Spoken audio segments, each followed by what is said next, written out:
yaro kusoo dhawaada muuqaalkeena maanta waa qaybtii labaad ee artificial intelligence and ChatGPT.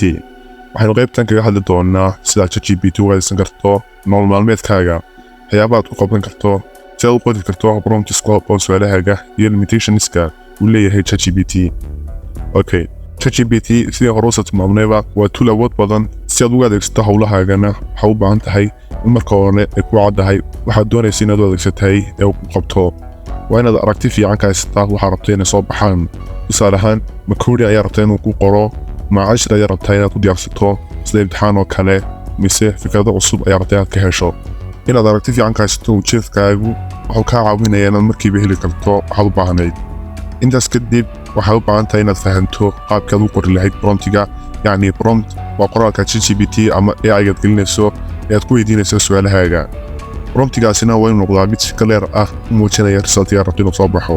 tusaale ahaan inaad dhahdo what can you tell me about AI, waxaa ka habboon inaad dhahdo can you summarize the AI in 5 key points oo kale.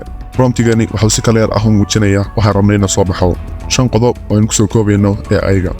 promptiska adeegsan doonaa waa English maadaama luqadaasi ku qoran yihiin xogaha ugu badan ee internetka laga heli karaay. inkastoo aad loo horumariyay qaybta Soomaaliga, haddana waxaa jira marar badan oo ay habboon tahay inaad English adeegsatay si aad u hesho resultka aad doonaysay.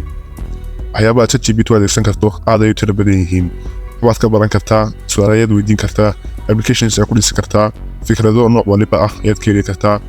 tusaale ahaan mararka qaar waxaa laga yaabaa inay kuu soo dhacdo fikrad balse aadan garanayn sidaad fikradaasi iskugu habayn lahayd oo aad mid macno leh uga samayn lahayd.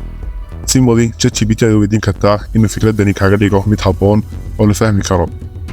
tusaale ahaan project ayaa is leedahay samee, kadibna waxaad ka fikiraysaa featureska uu yeelan karo projectigaasi iyo qaabka u shaqayn karo.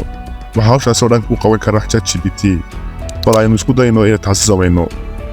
Okay, tusaale ahaan waxaan hayaa fikir ah inaad samaysto program aad ku barto investmentka ama maalgashiga. featureska uu yeelan karo ma garanayo, qaabka u shaqayn doona ma garanayo. ChatGPT la tagnaadaba.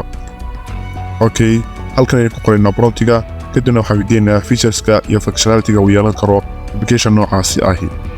qaabkaan u qori karo iyo luqadaha ay tahay in adeegsado.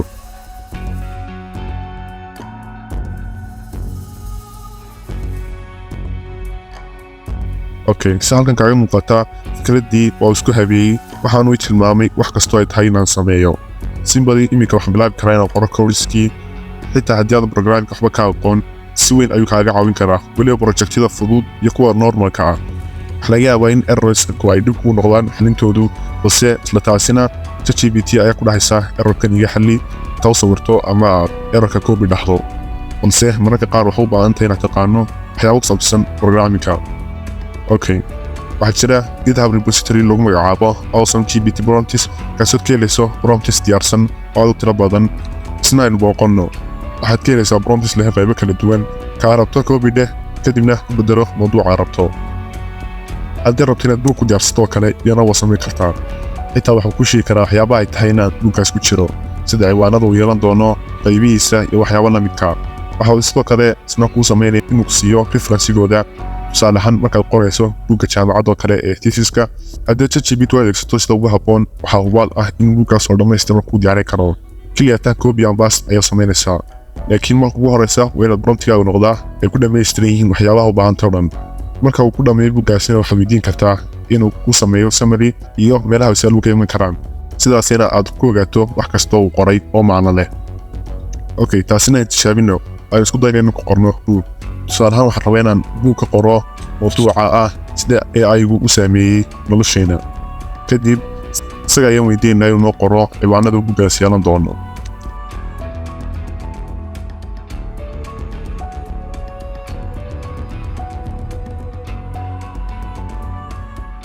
kadibna markasta hal ciwaan aynu isticmaalaynaa si aan halkaa ciwaan si fiican ugu qabanno.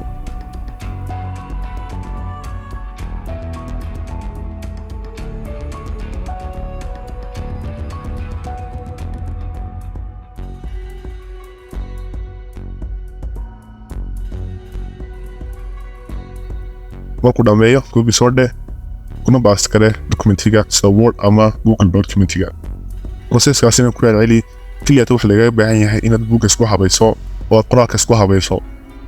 waxyaabahaas oo dhami iyo kuwa kaleba ChatGPT oo awood leeyahay inuu qabto balse markasta xasuusnow ChatGPT waa language model waxyaabahaas uu ku qabanayana ma fahansana ee waxa uu raacaya waa patterns la baray muuqaalkeena maanta intaas uu ku yahay waxaan rajeynayaa wax badan ka fahanay isticmaalka artificial intelligence-ga iyo ChatGPT lugaa muuqaalkan asxaabtaada inay ilaawin inaad ku soo biirto KTech Somali mahadsanid